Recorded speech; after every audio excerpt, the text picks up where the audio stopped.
Okay, so yeah, hey everyone, this is Lawrence. We have a very simple, straightforward message. It is power through participation. The reason we have that message, and we're trying to get this message across, is because the mainstream media and the counterculture media tell you just the opposite.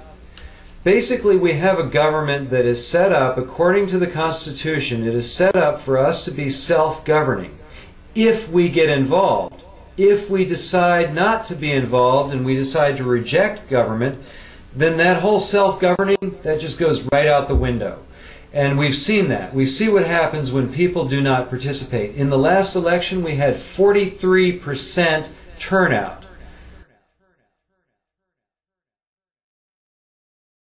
Not running for office, they were not even organizing people to vote, they were not voting themselves, they were doing nothing. A lot of them were complaining, in fact. Now, what I want to try to do is do a little diagram to demonstrate how important participation really is. And by the way, when I'm talking about participation, look at Ron Paul and Dennis Kucinich as examples. They both have crashed their respective parties. They're doing what we all should do, which is to crash the party, work within the party to fix things. You don't have to reject the Democratic Party or reject the Republican Party.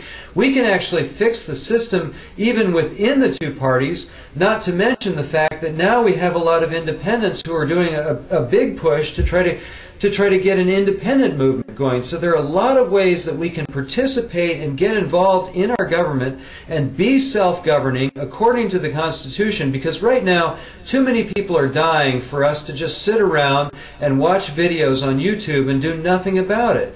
So let me just show you this diagram. What I'm proposing is that if you look at this country, very roughly, broadly speaking, about 30% of our country is going to vote, and they're going to always vote, and they're going to vote for wars.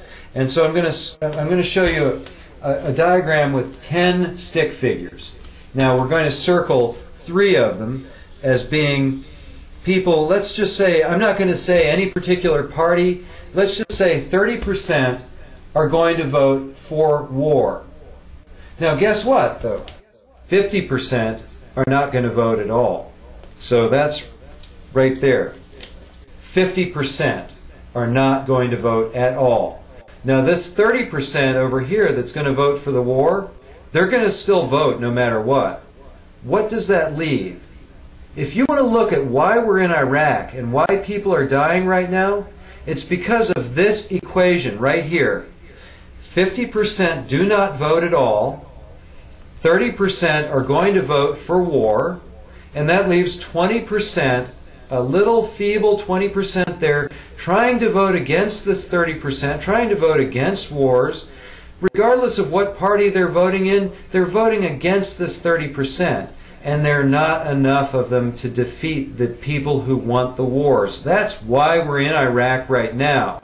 So the only way that we can end this type of situation is to bring some of these people from over here that are not participating at all, some of this 50%, bring them back over here, have them bridge the biggest division right now is between non-voters and voters, and have them bridge this gap. We've got to end the division and have some of these people work with these 20% here so that we have enough people to defeat these guys here. That is the situation in a nutshell. If you're not a part of the solution, you're a part of the problem.